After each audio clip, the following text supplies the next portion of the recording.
Now, beloved within the Seventh-day Adventist Church, beloved in the Seventh-day Adventist Church, this message tonight is one that is grave and also very sobering. One that is grave and also very sobering. I'm going to speak on tonight the ancient and the honorable, part 6 and 7. Part 7, the ancient and the honorable, part 7. Now, let us pray. Most Congress and Father, speak on the truth to your people by the ancient and honorable minister. Please give me the words to speak to make things practical, make things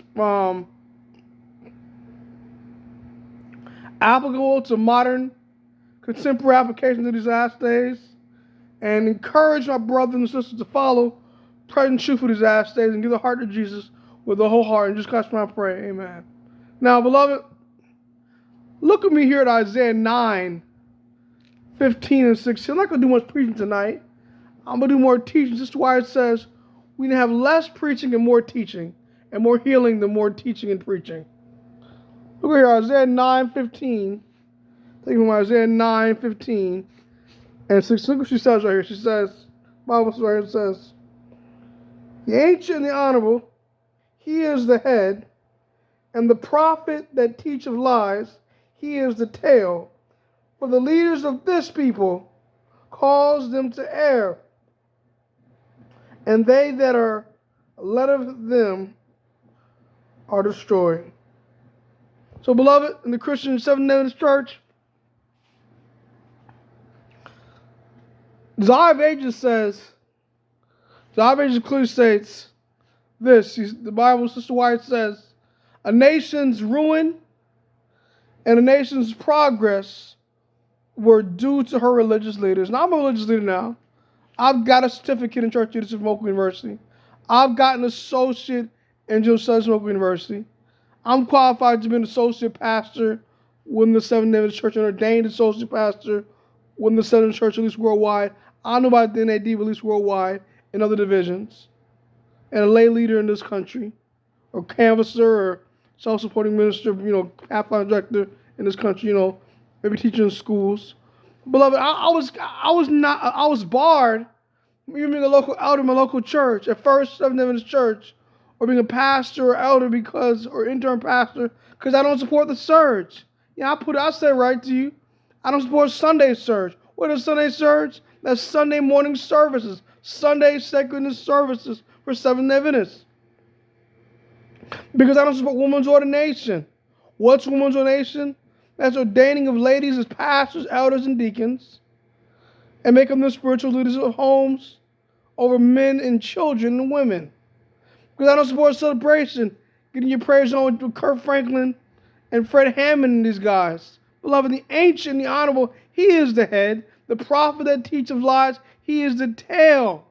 So these people do cause in the air. And let me piggyback on that now.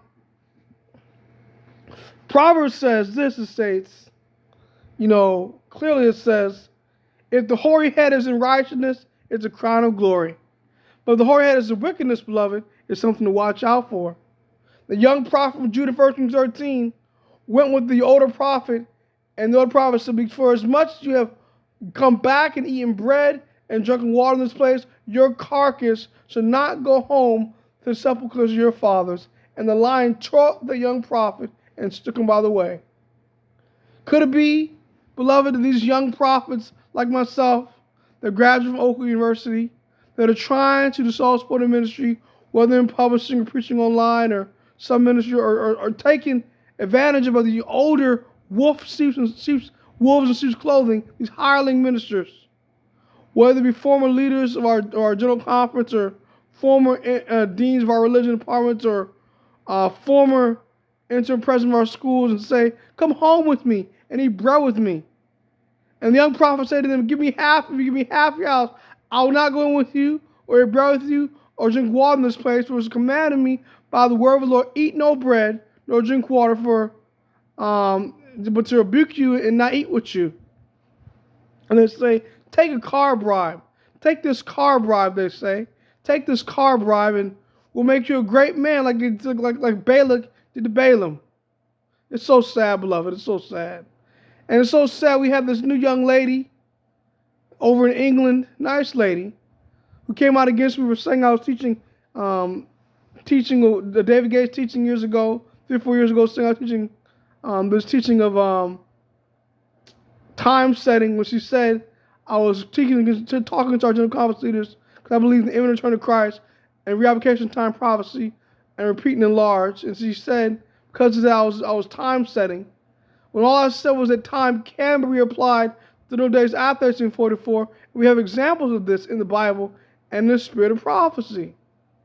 And now she's left the church because according to her, the seventh-day Sabbath is not a perpetual sign. Sabbaths are on any days, she states.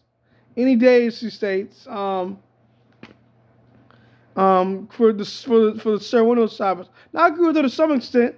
There are ceremonial Sabbaths we can commemorate. Because the ministry I'm following with David Gates, his ministry, we can commemorate certain dates as Sabbaths, but they're not salvific. And Colossians 2:16, 15-16 says, "Let no man judge you in meat or in drink, or respect of a holy of a new moon or the Sabbath days, for the bodies of Christ." So I don't stand judging her for keeping the ceremonial Sabbath. She's not judging me for keeping the 7-day Sabbath or a ceremonial Sabbath. And what she's doing is she is staying in judgment of the brethren and leaving the denomination because of that. And I caution her with that because that's very dangerous, beloved. Very, very dangerous. But these are the apostates. The man who used to work with David Gates back in the day, a colored minister, now stating that Fordyce theology is okay. Jesus Christ is not in the most holy place. The atonement did not end on the cross. The atonement ends on the cross. Jesus is now blotting out sins of 1844. The seventh-day Sabbath is not the Sabbath. All these things are happening, and everybody's going up in a loop. The ancient, the honorable, he is the head. The prophet teaches lies, he is the tail. For the leaders, those people called, who calls them to err. And we still have faithful ministers like David Gates, like Stephen Bohr, like Randy Ski, like Pastor Jeremiah Davis, like Elder Marcus Mason, like Dr. Isaac Olatunji, like Pastor David Donaldson, giving a straight message in these last days. The ancient, the honorable, he is the head.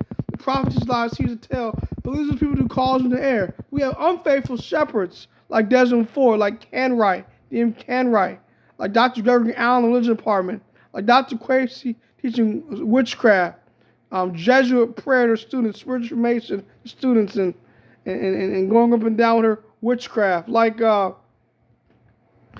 Gregory Allen teaching atonement of the cross, and there's no heaven sanctuary message, and we can't overcome our sins short of paradise. All these new theologies coming to church, the ancient honorables, he is the head of the prophet's lies, he is the tail for losers, people who calls them to err. Like just Washington Zivation says, a nation's fall, and nations